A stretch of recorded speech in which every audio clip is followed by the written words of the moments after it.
the number of people that is such that we can actually talk if we want to do that. So I am going to share something with you that I started writing for an occasion of a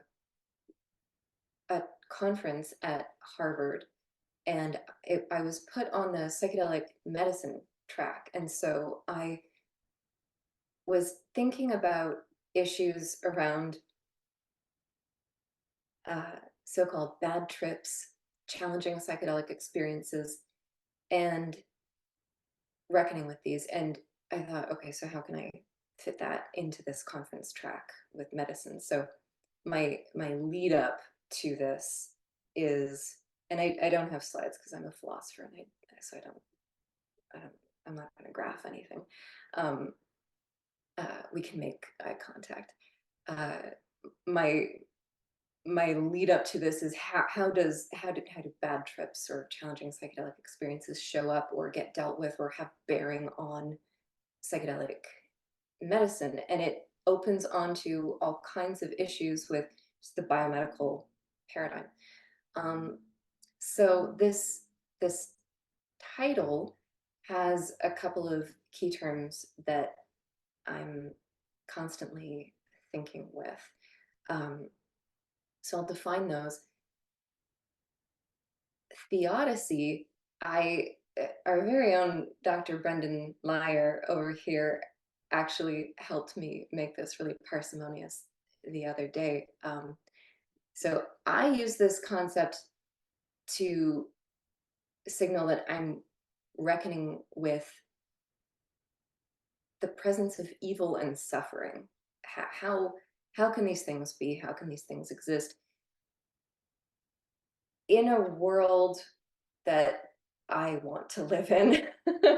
and Brendan, you put this in really cool terms. You said this is usually a theodicy, a theory of the nature and the presence and the meaning of evil and suffering is usually the third stage in a conversation, where it presupposes that the first stage would be you've got some kind of a worldview. And specifically, I mean, theodicy, we're talking about a term coming from pretty much Christian theology.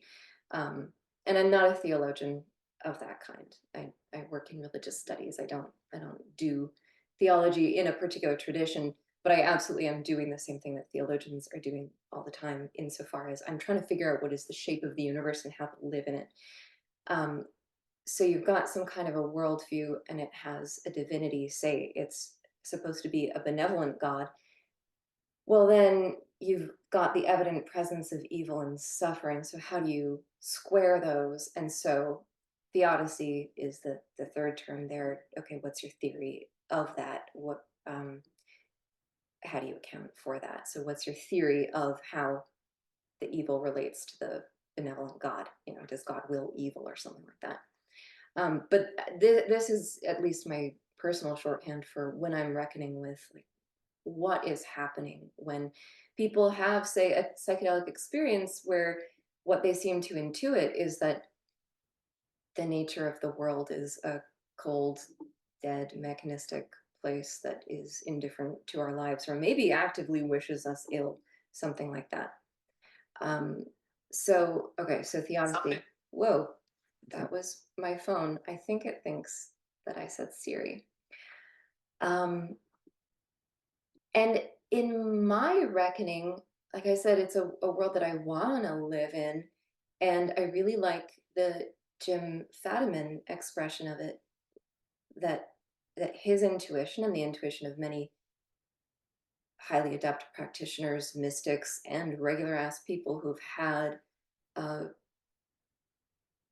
significant psychedelic trip, the type that would score on the instrument that I have a lot of critical things to say about, but like the mystical experience questionnaire, have had this intuition that the fundamental waveform of the universe is best described in human terms as love. So if that's the case, and I want it to be, that's the type of universe that I want to live in, then how do I make sense? How do we make sense of challenging psychedelic experiences? How do we square those things? And then panpsychism is the view that sentience is universal, or so sentience as opposed to sapience, sapience being intelligence in the kind of cognizing way that we think of as humans, but sentience being something more about feeling or experience, that experience is basic, that some kind of, um, or sometimes expressed as some kind of consciousness is basic. And um, a panpsychism could be my own personal theory, or we could be talking about a cultural formation that holds this, like non-dual Shaiva Tantra holds that consciousness is basic. And so some kind of experience inheres in everything. And then there are also ones that might sound more um, plausible for the frame of reference for people brought up with a secular liberal scientific education, like the philosopher Donald Hoffman has this modeling that what we've got is interfaces, and interfaces are compressing reality for some specific utility and function that serves the entities that use these interfaces. And so they allow them to adapt and to propagate. And so the interfaces don't accurately represent the totality of reality, but they instead conceal reality in specific ways that provide utility. They can be digested efficiently. So interfaces are these compression algorithms.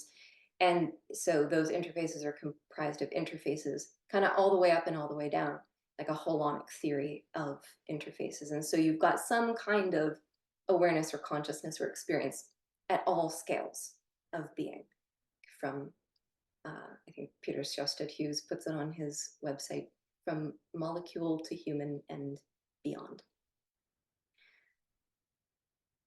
So that's Theodicy and panpsychism.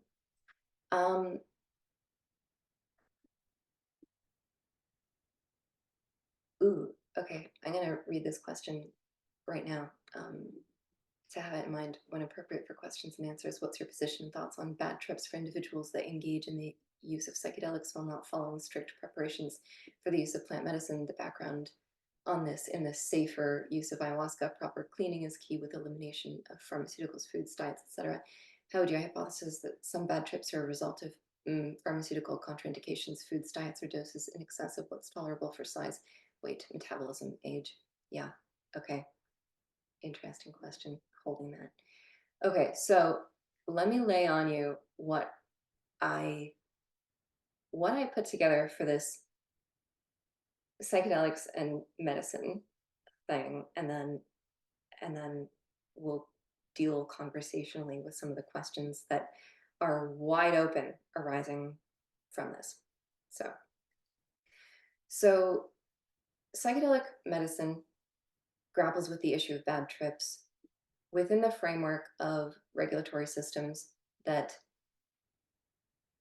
I perceive as often obsessed with a pretty narrow and even inhumane concept of safety. That is, one that permits the sale and cultural celebration of, say, a class 1 carcinogen like alcohol, but refuses access to toxicologically harmless psilocybin to dying cancer patients on the grounds that it's too risky for them. And again, here I'm drawing from Dr. Brendan Lyre's Canadian House of Commons petition,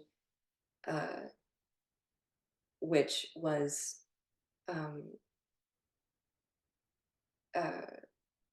what ended up happening. It was denied on the grounds that it was still too risky for dying cancer patients. Is that right? B?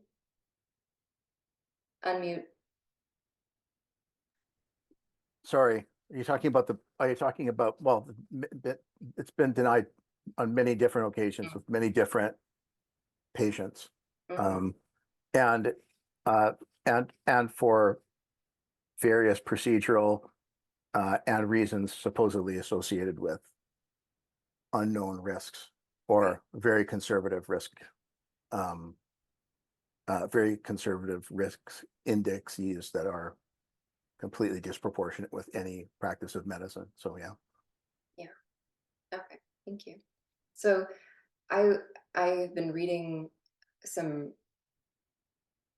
reputations of behaviorist type stuff for my teaching practice, like Alfie Kohn's Punished by Rewards. And I was thinking this kind of a regulatory framework is essentially behaviorist. It recognizes only a version of distress, as in, is it going to convert into litigious behavior or behavior that creates financial and legal liabilities? Of course, there is some consideration of what is the experience of the people. But if we look at the fact that something like psilocybin is being denied to palliative patients who are going to die anyway, this notion of that it's too risky for them compared to, say, a class 1 carcinogen seems to have this essentially this assumption of a kind of black box notion of like whatever's going on in the person is less important than what their behavior is going to do for this institution. And so there are these ways that psychedelic medicine is disincentivized to contend with the inside of people's experience, its phenomenology and its metaphysical dimensions. And what's more, psychedelic medicine and psychedelic therapy, to the extent that it participates in the biomedical model, is structurally incapable of recognizing its metaphysical dimensions, insofar as scientific empiricism sets the evidentiary standard as that which is publicly accessible, measurable, and repeatable. And in terms of biomedicine, some of my best friends are doctors of that kind. So, not particular doctors, but how people using the biomedical model deal with this question of how we know how and why psychedelics heal, and whose ways of knowing alienate them rather than connect them to the aliveness and personhood of that which they are learning about, and those ways of sharing knowledge that does the same. So I'm thinking, for example, of the persistence in psychiatry of the monoamine theory of mood, and how such models get taken up by companies to portray psychedelics as working only by patentable chemical mechanisms, no therapy even may be needed. And underpinned by these mechanistic assumptions, psychedelic healthcare tends to rely on admonitions for research trial designers, therapy protocol designers, and individual users to be careful about set and setting in order to avoid painful experiences. And that doesn't get us very far. And there are people looking at this stuff. Uh, I recently got denied for another grant trying to look at this. So not me, not funded at least, but Jules Evans and his team are looking at challenging psychedelic experiences. But we need people on this from a variety of perspectives for reasons that I will show.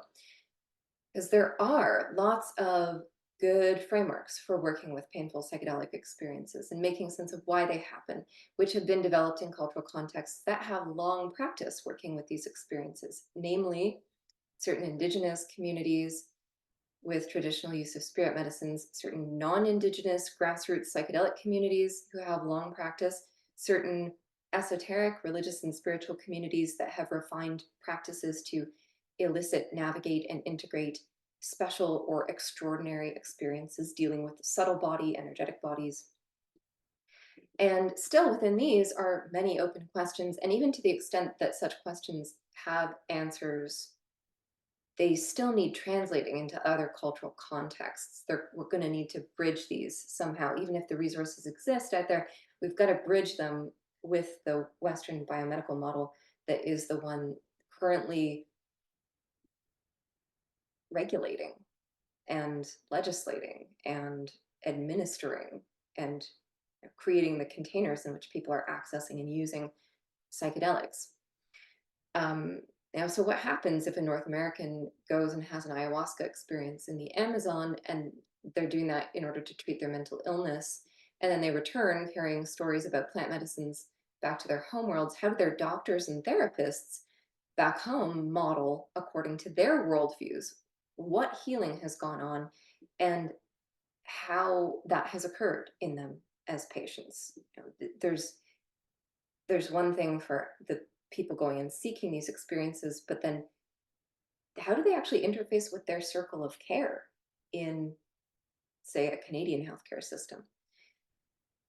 And of a scenario like this, the medical anthropologist Olivia Marcus has asked, is there a point when the Western model that informs the psi disciplines becomes incommensurable with something like Andean Amazonian ontology? And I think, yeah, at the very start, what the Western model can do is acknowledge the existence of panpsychist ontologies by affirming the rights of patients and clients and study participants to integrate their experience into their own personal worldview if it happens to be panpsychist. And in the equity, diversity, and inclusion section of grant applications and institutional mission statements, the Western model can acknowledge that the ways of knowing that flow from these worldviews have value, but, and this is a major rub for these institutions right now, it can't affirm the truth value of that direct knowledge, the phytognosis or biognosis, or or just straight up gnosis, a spiritual salvific kind of direct knowledge gained from, say, the ayahuasca itself, the plant consciousness itself, the plant spirits themselves. The Western biomedical model, based on its own evidentiary standards, cannot affirm that the value of that knowledge equals that derived from scientific empiricism. So what are we going to do?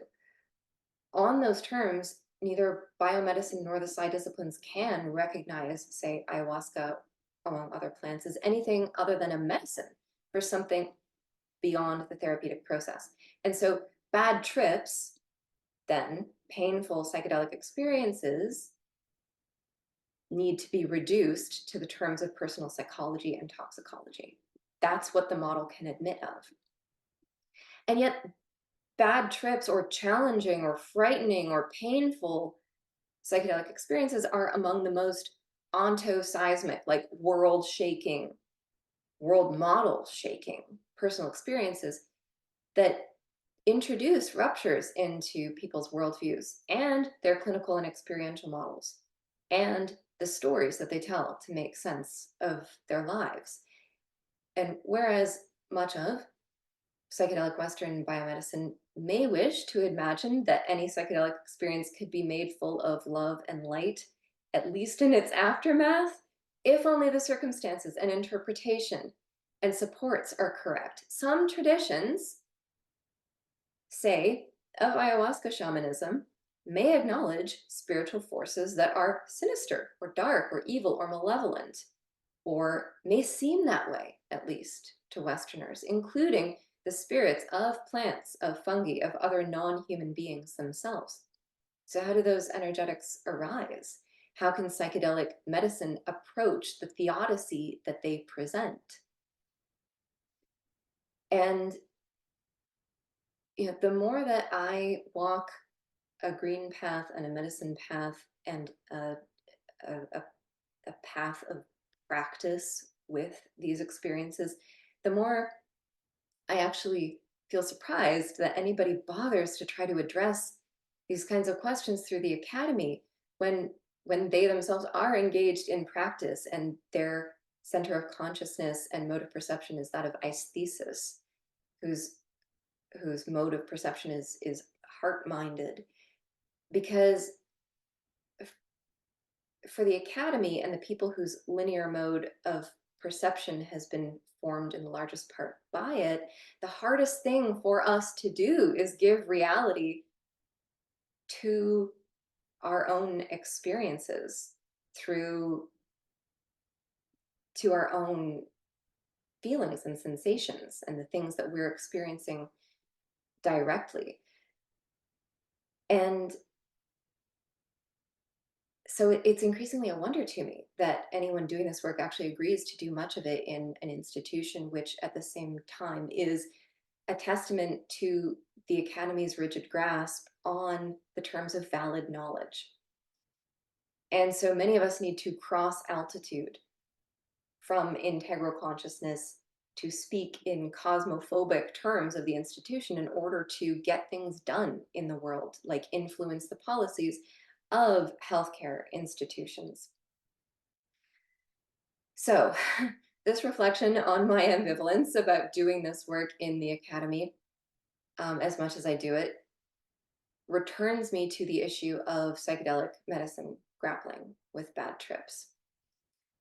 I recently read Stephen Herod-Buehner's Secret Teachings of Plants, and in it he quotes the psychologist James Hillman saying that psychology has stumbled into the heart without a philosophy of its thought. And when I read that phrase, it struck me that psychedelic medicine, that the biomedical psychedelic renaissance has stumbled into the soul, psyche, without a philosophy of its thought. That is to say, its aesthesis, its mode of perception. And I've been funning on the idea lately of trying to rename them cardiodelics or something, you know, that they're because psyche has this mind connotation. Yeah, this smiles is nice. Even though you know, when Osmond and Huxley coined it, psyche, soul, spirit, yeah. But psyche, psychology, the side disciplines, brain, mind, it's crept back up. It's crept from the heart center back up to the head. And so I was thinking cardiodelics, and I hate that I can really I don't know enough Sanskrit to start coining words or Arabic or Persian to start coining words in those languages. So I'm kind of stuck with Greek and Latin right now. I was thinking cardiocarics maybe, because delos, the Greek delos, manifesting or revealing. But how about charis, something like exchange or sharing? Because it's relational, it's intersubjective with the plants, with the spirits, with each other. It's something about sharing our heart perception with each other. So cardiocarics, I don't know, tell your friends. So to the extent that the medical literature interprets the psyche, the psyche and psychedelic as mind revealing rather than soul revealing, and brackets any explicit question of metaphysics, because there's always an implicit metaphysics, it positions the healing to be done as a matter of revealing the patient's mind. And any other beings that get revealed must be projections of the patient's mind. Yet, it uses, and so what do we do when we encounter demons and aliens and shit? That's the question. And yet, it uses tools like the mystical experience questionnaire to measure the peak experiences, which are tightly linked, the evidence seems to show, with positive health outcomes. But part of mysticism is that you have to completely receive so that the projective self disappears. And if that's the case, then who or what do you receive if there is nothing but the self on this model and the self has disappeared? The tool and the model actually misalign in this way. Modern biomedicine is silent on this. What is happening when people are making entity contact? If this is only about the patient's or study participant's mind and its projections, and it can't say. Even if we follow the individual psychology side of mysticism that is allowed to remain the most refined, reliably functional, intersubjectively verified spiritual technologies model for us, that the deeper we are capable of apprehending ourselves, the deeper we can take in the other, the plant other, the human other, the spirit other, etc. So we could say that other than human consciousnesses, psyches, beings, are unavoidable to reckon with in psychedelic medicine in proportion with how well it works. And I say it's not good enough to just bracket that for after the study or outside the clinical psychology courses, or to pay lip service to it by acknowledging that indigenous cultures have concepts of these things and practices to successfully work with them, which we should respect, but whose self-reported mechanisms of spiritual action are just metaphors whose ultimate truth is only expressed when they can be translated into the physicalist terms of science. No, I don't think so. I think it's time for psychedelic science and medicine to recognize that All models are models. All language is metaphor. Even when we are talking about an indole alkaloid, this is still a metaphor. It is a thing that gives meaning a form to travel in. Our physical, our gross material world is still a metaphor. It is a thing that gives meaning a form to travel in. There is not a model, scientific, spiritual, Western, Eastern, whatever, that models the base layer of reality always and completely more truly than any other, no matter what Western science may like to pretend.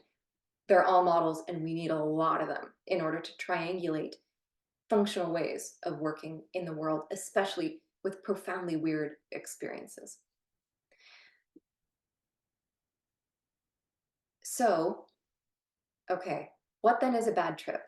If it is not that the only encounters that psychedelic users have is with the one mind whose existence they can use the Cartesian criterion to validate. How can psychedelic biomedicine deal with the presence of sinister plants or frightening spirits or threatening energies without knowing in detail every spiritual worldview, adjudicating between them, and then imposing its choice, which would be silly. So that's why I'm thinking in terms of theodicy. I'm trying to think in terms of models that can cross cultures, models that can cross communities, models that can cross experiences, models that we can use to try to come to terms with what is going on in challenging psychedelic experiences. One of the ways that I've been thinking has been, I've been thinking in terms of predator and prey, that there's a destruction that we know is not evil in a moral sense. If I ask a plant to use it as medicine, or if I ask a plant to use it as food, and then I take part of its body, I'm killing that part of its body. I might even take the whole plant and I might take it up by the root and I'm ending its ability to reproduce itself. I've killed it. But so, maybe from the plant's view, then if I haven't made good relationship with it, then I am like a pest to it. A pest preys on something of value, so we call it a pest. Yet we can as easily see when we imagine ourselves as the pest that that plant has a life of its own, where certain forces are likewise pestilent and healthful to it, a pest and yet not a pest. I'm imagining that the energetically sinister or frightening encounters with psyches other than our own in a psychedelic experience could be approached in that way. And also in the way we approach a plant's physiological toxicity, not as a moral feature of its character, but as information about who can use it and which partnerships will be fruitful. For instance, we attribute no malice to cacao for being toxic to dogs while being heart-opening to us. It's a navigation of personal proclivity between beings to determine the dynamics of approach and avoid, not according to some kind of Euclidean moral space, but according to their purpose together. And this is neat. I had arrived at that kind of framing by the time I had given this Harvard talk, and then just the other day, Brendan recommended this book, Good and Evil by Richard Taylor to me, that arrives at a theory of moral voluntarism that's pretty darn similar. That that this thing that we call evil is really what we're calling a frustration of some being's will. And where I would go further, I think, than Taylor is to extend beingness to beings panpsychically, way beyond just the human frame. And I've also begun imagining a theodicy of music practice. Some painful psychedelic experiences seem to dredge up a pain that is not clearly a personal trauma to be healed. Rather, it's experienced as an encounter with a personality or a dimension Mind of if I count your cash? Do you know if you took cash today? Was that a question or was it a, yeah, okay.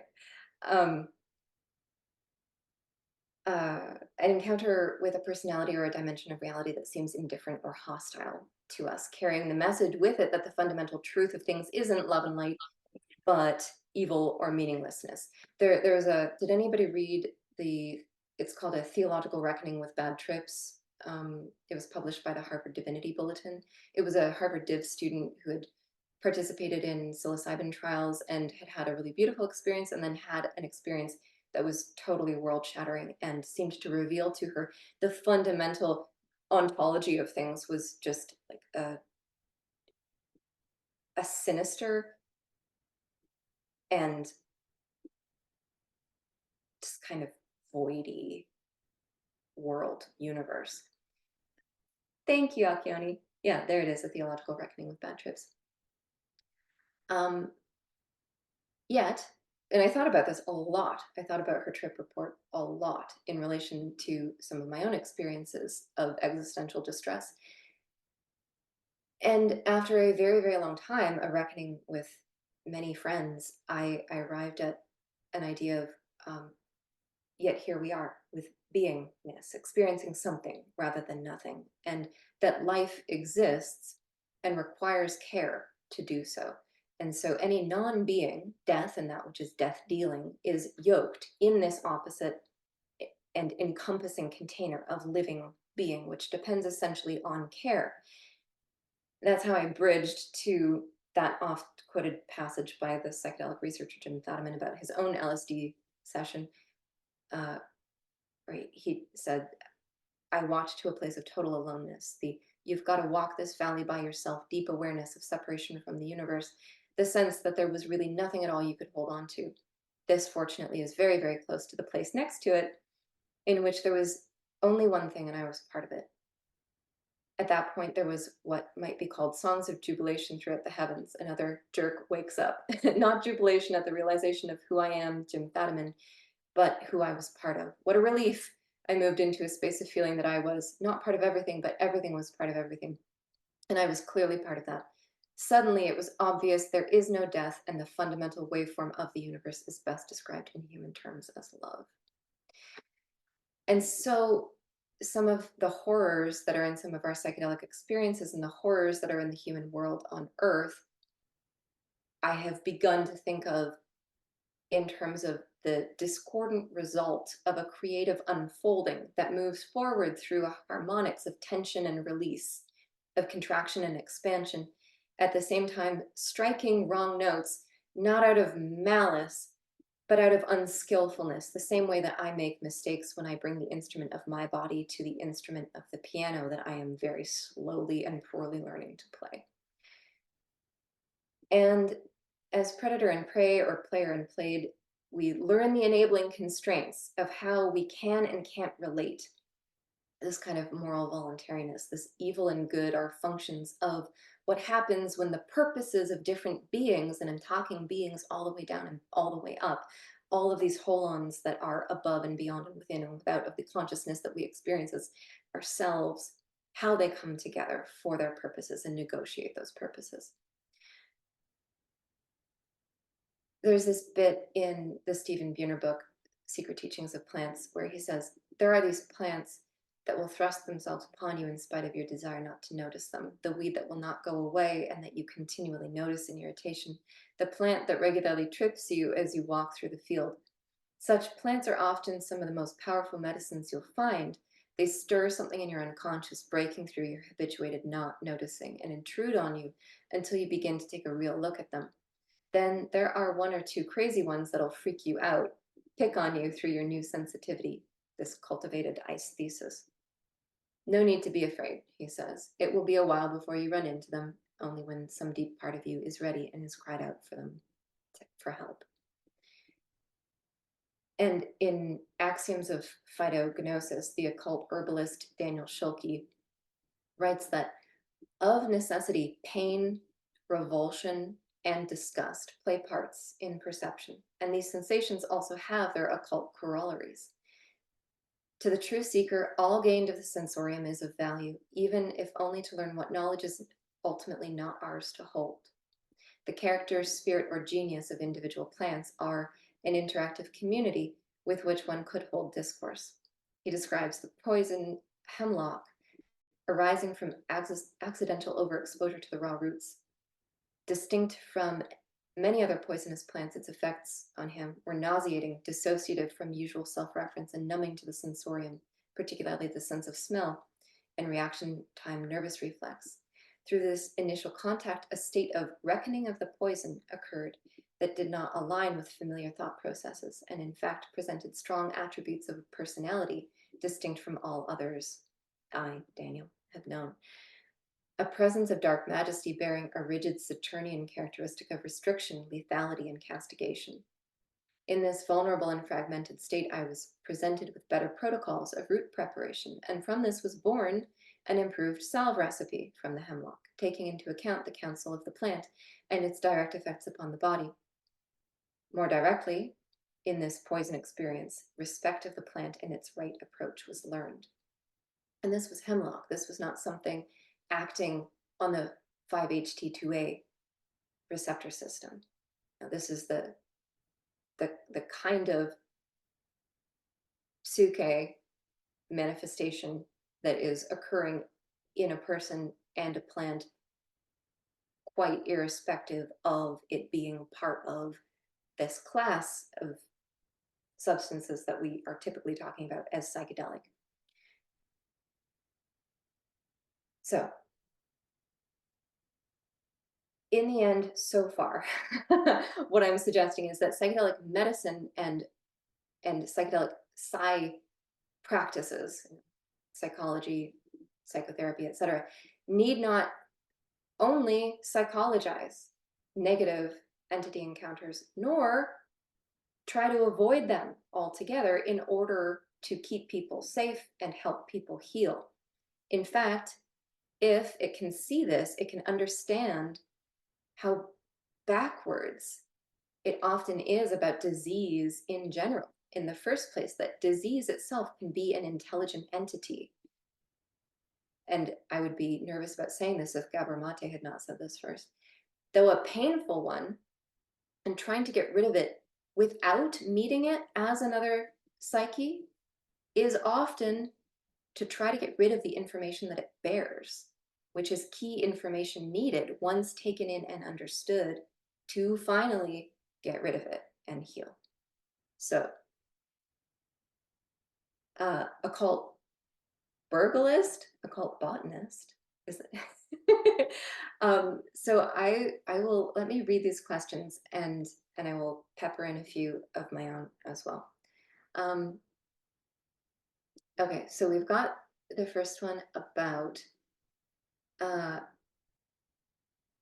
bad trips when ill prepared.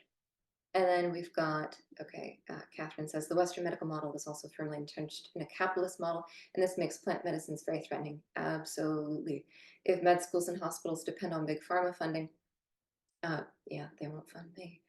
Stephen Stahl, a pharma guru that I generally admire, said, paraphrased, how would we ever do this? Every dose would have to cost $7,500 to make it worth it to big pharma, that is. Yeah, yeah, and so one of the many things that all of this reckoning suggests is that we might not be able to fit these things into the existing models. Like that hopefully some kind of a Kuhnian paradigm shift needs to occur where the model can't accommodate all of this stuff, and then we have to finally go, oh yeah, this extractive capitalism actually isn't working.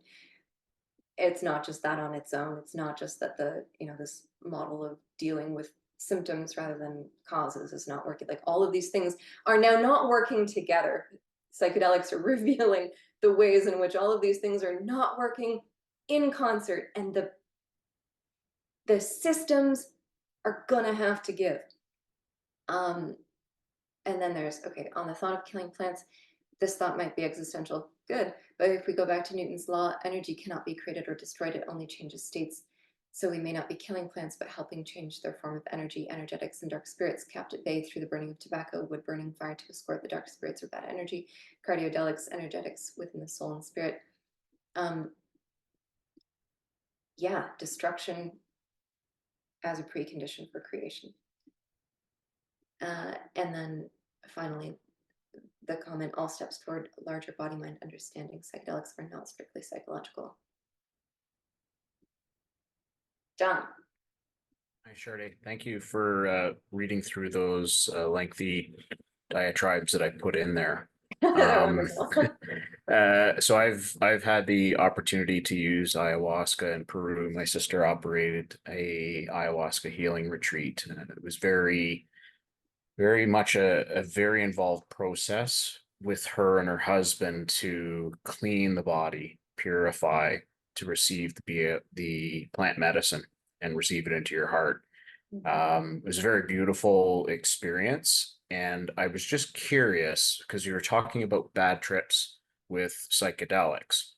Your thoughts on the contraindications with pharmaceutical medications like serotonin syndrome, other indications with, or contraindications, I guess, with other psychedelic medicines and other pharmaceuticals where individuals you hear they go to the Amazon, they go to the Temple of the Way of Light, for instance, and they have a really bad trip. They have the purge out the top, out the back, or really just get into psychosis.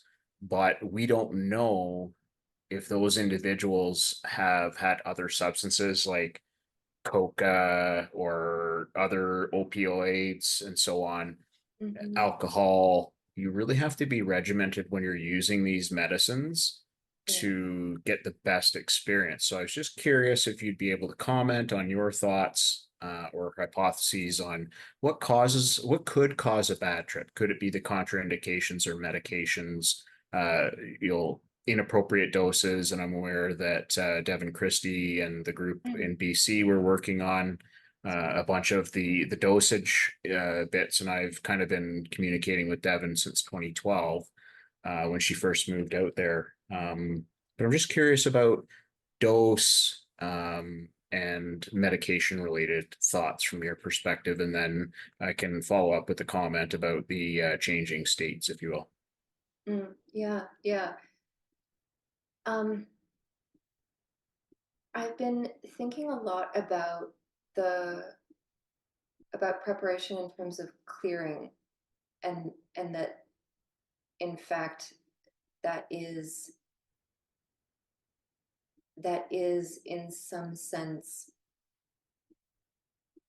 exactly all we're doing when we're healing ourselves or healing other people, or also teaching. And I'll tie these things together, and I'll say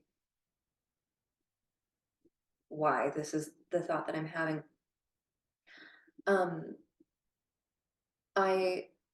So I've been reading into the biofields literature, and all of the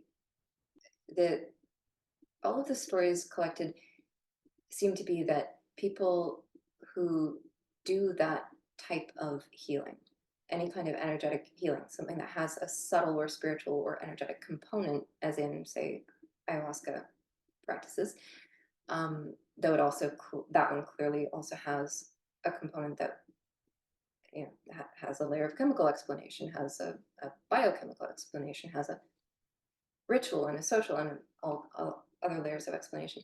But they describe what they're doing in terms of clearing. And I have been, so that the body can heal itself, or the soul can heal itself, or whatever is there can heal itself. Whereas the Western allopathy relies on, okay, well, if serotonin is implicated in mood disorders, then that's the lever. Like, we'll tweak serotonin, and so we'll go downstream there. But does that restore function to the system that the serotonin is participating in.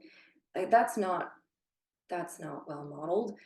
Serotonin has huge effects in the gut, for instance, and that's doesn't seem to be the target when it's being used for like mood dysphoria. And so I'm thinking about the compatibility and incompatibility of merge, like how are these treatments aligned basically, or misaligned, when one is trying to tweak things chemically at the sort of distal end, and one is trying to go upstream to see where things are going wrong and clear the like clear the mechanism for the thing to go right by its own self without continued, ooh, you just switched places on my screen, so I'm looking over here. But the continued intervention of the thing. So, I mean, there's so much there in, there's, okay, yeah, what are the substances that are on board and how do they affect each other biochemically, and also on other levels that we could model but don't model in Western biomedicine. Why do drugs affect different people differently? Could models of that from, say, Ayurveda help us understand? Because there are energetic, non-only gross material constituents of the human that affect how chemicals actually get processed and work with people according to an Ayurvedic system of medicine, which proceeds from a kind of cosmology that is also panpsychist, in the sense that everything has some kind of intention. So there are intentions of things working with each other. So that's the type of thing that comes up for me when I'm thinking of that question of how those Contraindication. yeah. Just on the point about the plants, and I'll finish up here. It is energy. My sister integrates pranic healing with scans of the chakras and different organs in the body through her pranic practices. That the energy is in you. It basically dwindles down, the energy being the medicine. And they control the dark spirits by burning tobacco, and we smoke mapacho, used the medicine, prayed, and just sat in the space. So you're taking the energy medicine inside you, and it stays with you. It may dissipate, may become diluted, but it's still there. And I was just thinking about what you were commenting about the cardiodelics. Maybe there is something that it's basically energetics within the system, and you're adding energy into your body, the plant energy, if you will. And it takes a different shape in everybody's body differently. So it was just a couple of thoughts that I would just pause there, and I thank you for your time. I appreciate that. Thank you. And just to build on that a little bit, man, I wish we had more time. I was, so I'm a doctor of philosophy, not of medicine. So I'm speaking as a humanist when I say any of this. But so I was lecturing in my religion and drugs class today, and we were talking about this very thing of how it is that that even drugs that we have this kind of Western scientific intersubjective verification, okay, like that's the molecule, here's what it does, here's the route of administration, it's as standardized as possible, behave very differently for different people. And one of my beloved students came up to me. He's like a neuropsych student, and he came up to me afterward, and he was like, "Dr. M, actually, like, we don't even really know when they work, why they work." And I was like, "Yeah, that's what I mean." I had written on the chalkboard, "Mechanisms present, they do not explain." And so there is a way in which the ability, the representability of something pharmaceutical can actually mask how very black boxy and unknown and mysterious it ultimately is. It's like language. Any any system of modeling something reifies it a little bit, makes it seem a little more concrete and real and stable than it really is. But most things evanesce at least a little bit when you look really close. Catherine. So, I mean, it's a really interesting thing. But while I was listening to you, there are a couple of things I wanted to just add. I was listening to what John was saying about the cleansing rituals, and thinking about the fact that in Western medicine, we put all the faith in the doctor and the pill, and take very little kind of internal responsibility for what we do with that. And one of the things about the rituals is that they require the intense involvement of the person who requires the healing.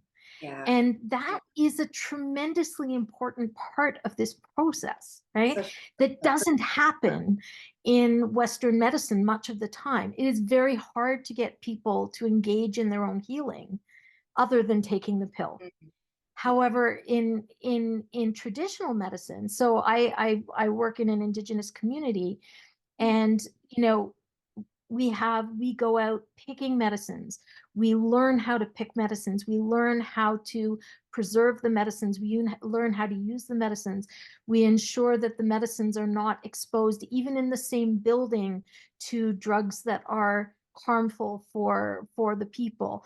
They're used in very particular ways. And the healer does not say, I am going to fix you. The healer says, here is the tea that you can take, and you are responsible for how you manage the tea, how you keep the medicine safe, all of those things. And so one of the things that really strikes me is, right, John, exactly, the sacredness of the medicine and the importance of seeing that, which we don't see in Western medicine, but also the core importance of the person being healed being the focus and taking that responsibility. Whereas in Western medicine, it's like, okay, deify the doctor, which is really a very big mistake, right? I am one. Yeah, I was going to say, Kat, you know of what you speak. Tell the people what you do. So I'm a psychiatrist. But I think all of those things are really important and are part of not just the understanding of how the medicines work, but also of the importance of our connection to them and how we protect them and how we manage the systems. And, Western medicine is doing a very, very, very good job of taking the humanity out of care. And yeah. I think that what we're talking about is the importance of having the humanity in care. So, sorry. Yes. Absolutely. And you know what? Even the humanities are doing a bang up job of taking the humanity out of the humanities. And I will recommend the work of my colleague, Jeff Kripal, who has done a hell of a lot to do this bridge building work to say, this phrase I think he actually took from his colleague, Timothy Morton, that the humanities are not just the candy sprinkles on the cake of science. They're necessary. And he's got a great new book out called The Super Humanities, and that we need to put the super as in the super normal, supernatural, metanormal, whatever is unmodeled by these kind of reductive, physicalist, materialist views back into that, because that stuff is even verboten to talk about in a lot of humanistic contexts. And I'm really deeply grateful that I get to go into my classroom every week and be like, hey kids, have you talked to plants? do you know how to get into your heart mind? And we have a really good time. And I'm really grateful as well, very grateful to be able to come into a room like this and talk to you all in the same way. And I look forward to continuing the conversation with any of you who want to get in touch. I know some of us will be anyway. Sharday just left a quick comment there. Hardy Crams with Queen's University. She's with the Family Matters Research Group. I don't know if you're familiar with that. Ooh, I Um, think so. Name's I'm not sure what faculty she's with there, but she is one of the research doctors working at Queen's University. She's going to be at the First Responders Mental Health Conference, and I can see that with Alberta, and I'm trying to remember, I think it's Setna just approved treatments for psychedelic treatment for psychological purposes. I could just see that there's going to be a burgeoning opportunity, and this might go for MAPS, to have subject matter experts come in and speak and present to the public safety personnel, in addition to the politicians and the policymakers, to help individuals that are seeking these treatments be safe and access them in a very specific way. So I just put that in there for consideration. Ask around for Heidi. You'll know your email addresses. You could just drop her a quick email and make an introduction, and maybe that opens up an amazing dialogue or a front. So That would be fabulous. it's Put all me in, about coach. networking. Put all of us in, coach, you know? Yes. And oh, thank you, Natalie, for your comment there in the chat as well. This is fabulous. Thank you, Sharday. I think we need to wrap this up as it's already 9 o'clock. So I don't know if there is any last questions from anyone or anything final that you want to leave us on. And I also want to remind everyone very quickly that MAPS Canada is a charity, and we do appreciate donations. So I'm gonna put the link in the chat. So if ever anyone could donate, I would welcome your support. But thank you, Sharday. And yeah, if there's any last questions that anyone wants to ask before we wrap this up. Oh, thank you for sharing your email. So I can see that's in the chat. If anyone wants to, yeah, email Sharday, feel free to use that. Be very happy to hear from any of you. Thank you so much to MAPS Canada for hosting this.